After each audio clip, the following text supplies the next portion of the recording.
One of the coolest things about guitar is the fact that we can change the tuning. Even moving just one string creates a whole bunch of inspiration. So today we're going to look at the standard alternate tunings. I really think that they'll help get you moving if you feel stuck. I'm Eric Haugen. Check the description box below for tabs and backing tracks on my website, information about exactly what sound tools I'm using today, live streams and more on Patreon, and my deep dive courses, including my newest one, Guitars and Acoustic, which is available for pre-order right now. You can find it all on my website.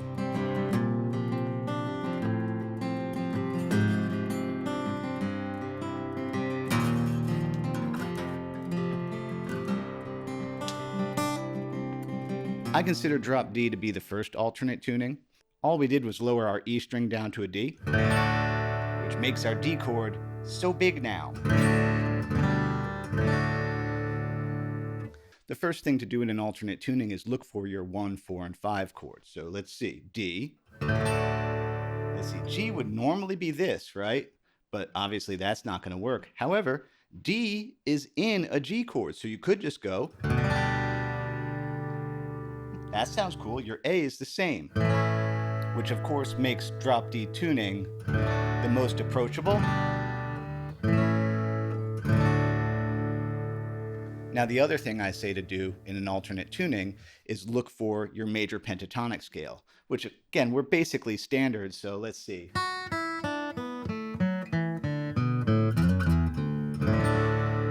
There's D major pentatonic.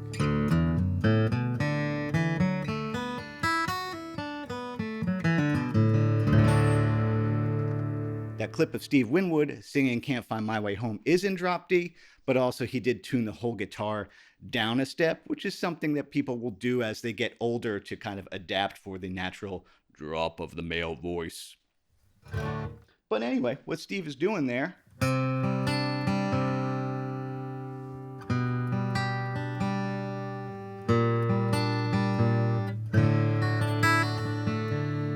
let's look at that again. So you have like this C add 9 thing, G over B,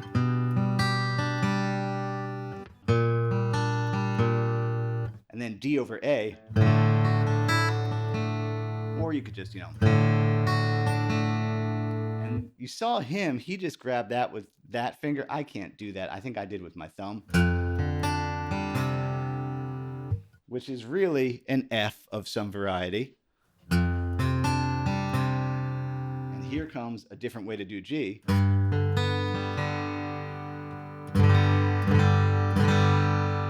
then back around to the D.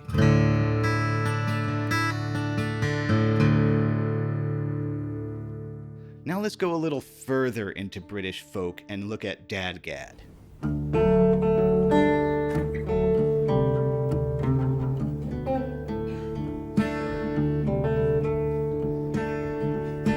Alright, so Dadgad tuning is D, A, D, G, A, D. Let's look for our 1, 4, 5 chord. There's D, but no third in it, so it's not major or minor. Let's see, how about D major? I could make it D minor. Let's make it major. Now, of course, I could do a 4 chord like that. Kind of cool. But let's stay in the open position. You could just do that. That's all you gotta do. If you wanted, you could put in a second B here. Kind of cool. And now the 5 chord, again, here's where A used to be, but the tuning's weird. That's A5, an A power chord. Let's see, I can make an A7. If I put that D in on top, it's the 4 chord.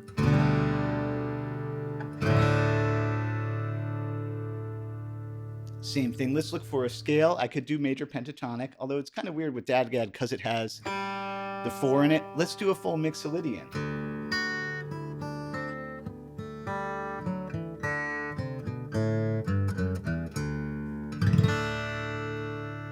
Cool. Let's do that one more time.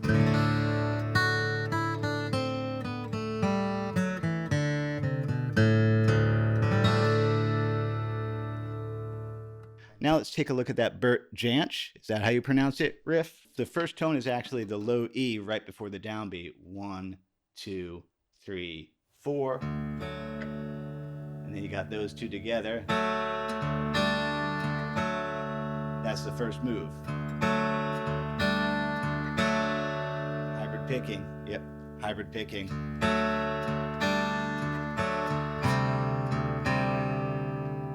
That's the second move. And then here comes the hardest part. That little move right there. Which is kind of, you know, if you listen, it's really going, it's really what it is, but those fingers, man.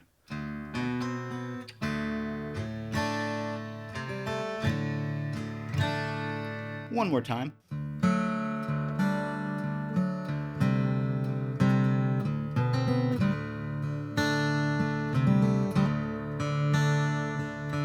Go check out Bert Jansch if you don't know him. There's nothing that sounds like him, except maybe John Renbourn. But now it's just another show.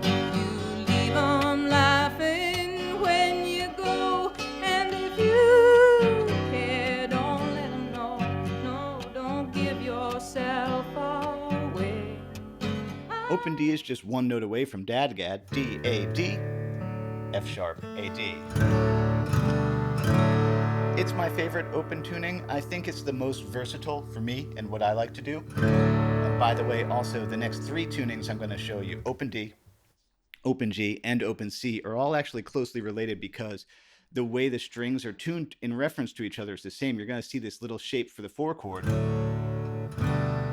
It's going to just move to there for open G and there open C. So it's like the tuning just keeps going boop, boop, boop, down the line. All right, let's look for the 1, 4, 5. Obviously, there's our 1. There's our 4. Sometimes Bob Dylan will put that note in, the extra third. Yeah, all of Blood on the Tracks is, or most of Blood on the Tracks is open D tuning with capos. The 5 chord, a lot of times folks will just move that 4 chord up to kind of create this interesting kind of thing. And it's because of the tuning. This would be the 5 chord, but watch, this note's going to be sharp. Because here's the deal with thirds. On guitar, for thirds to sound good, they have to actually be a little bit flat. But for this A of the D chord to sound good, it has to be right on the money. So you're not really going to see people do this chord unless they lower that string. Now it's sweet. Watch what happens if I go back. It's a little sour, so you split the difference.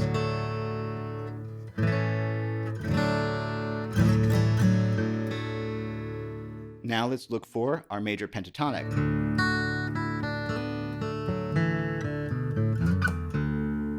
And then coming up.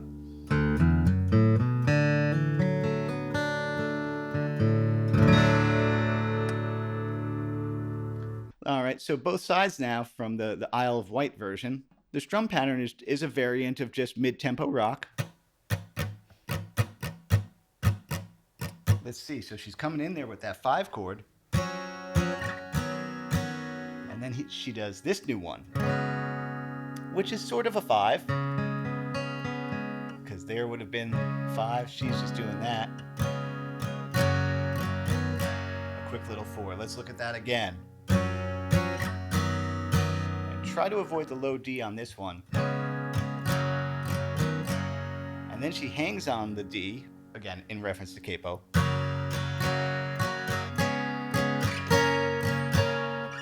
Those I haven't seen before I watched that clip. Kind of the 5 chord, and this is actually a D. There's the 6s. And then it's basically the same as it was before.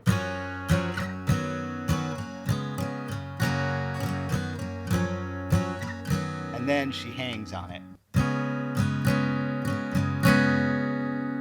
Now let's look at open G.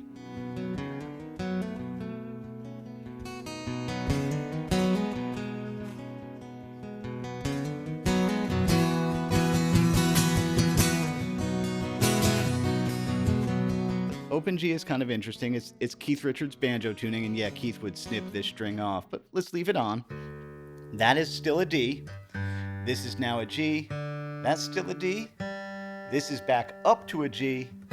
That's a B now, and then another D. So if you want your one chord, don't strum him. And like I said, there was where your 4 chord was before. Now it's here, which means sure you could do this thing. Same.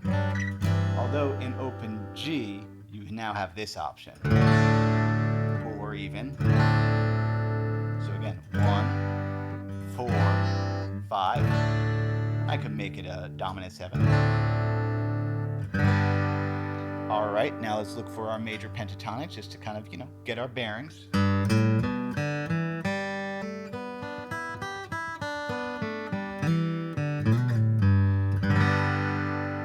Cool.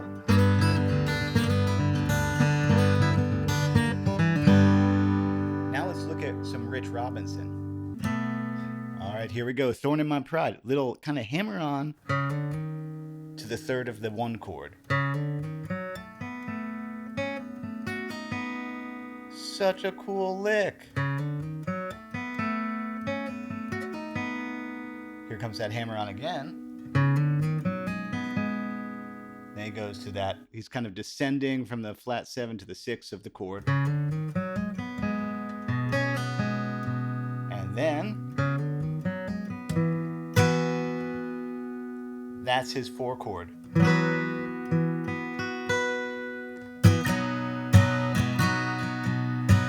That's a tasty, tasty part.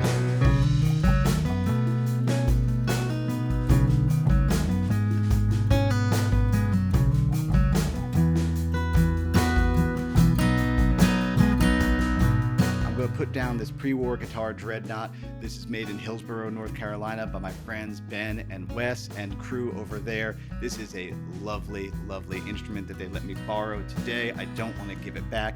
Yes, they're expensive. Yes, they're worth it. That's all I'm going to say. I played this thing all weekend long after I got it from the shop.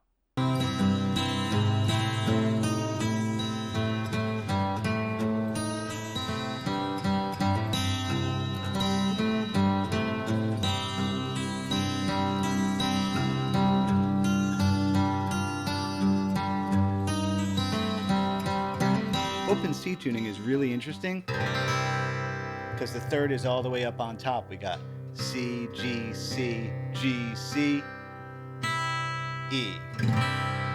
Okay, let's look for our 1, 4, 5 chord. Let's see. Of course our 1 is there, and like I said, you can do 4 all the way over here, because there's that shape again. But because we have so much real estate down low, you could do that one. And that's what John Fahey would say to do. In fact, John would usually say to just do that, which is what he does in Union Pacific. But if we really need that note, we do that. His 5 chord, there's our 5. If we want to make it a flat 7 chord.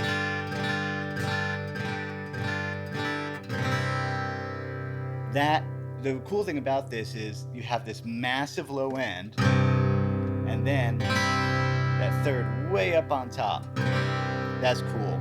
All right, where's our scale?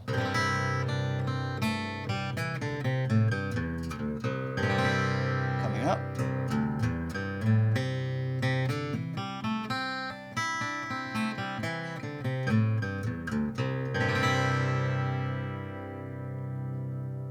Now let's take a look at Union Pacific. So we have a little... Now I get both those down, and I get all those with my finger. That's all it is. But yeah, this is finger style at this point. This is another tricky one in the video for sure. It's a little different the second time. Watch out. That's tricky. I'm going to rotate. There we go.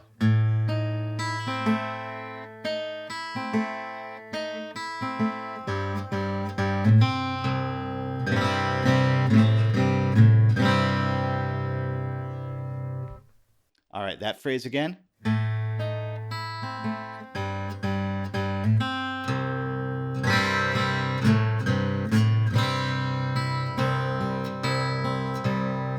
he jumps right into. Here comes his 5 chord. There it was, one more time. And here's that lick again.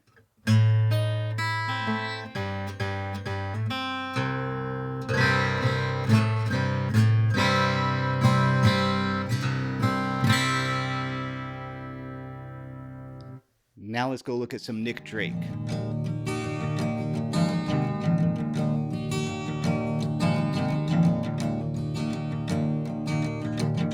Nick Drake tuning is a variant of open C. It's basically the same, except that G is now an F, which makes like a sus4. No, not a sus. That makes an add 4. Don't worry about it. It's Nick Drake. My theory about Nick Drake tunings is he would just,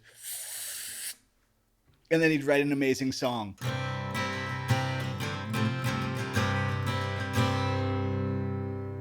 So Pink Moon is capo 2, and the strum pattern is just Bo Diddley with some kind of hammer-on stuff.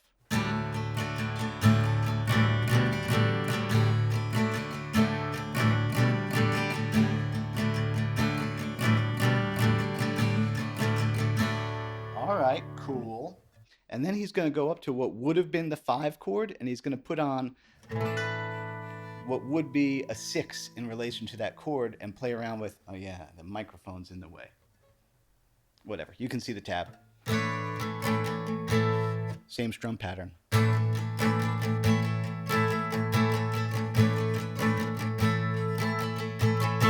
Back it up.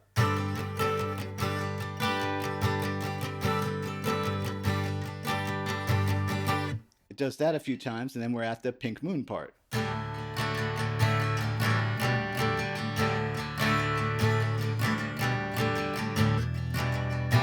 Cool thing you can do in open D, open E, open C is because you have the power chord on bottom, you can just put that down places and leave the top.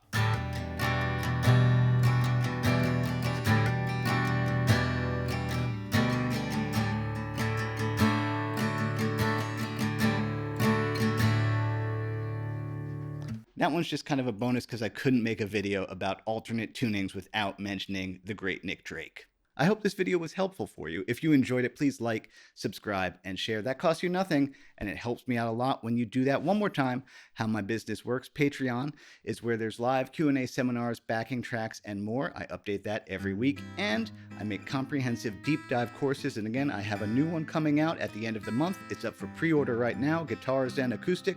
You can check it all out on my website. As Bill and Ted would say, be excellent to each other. That includes yourself. Happy Friday. Eat pizza.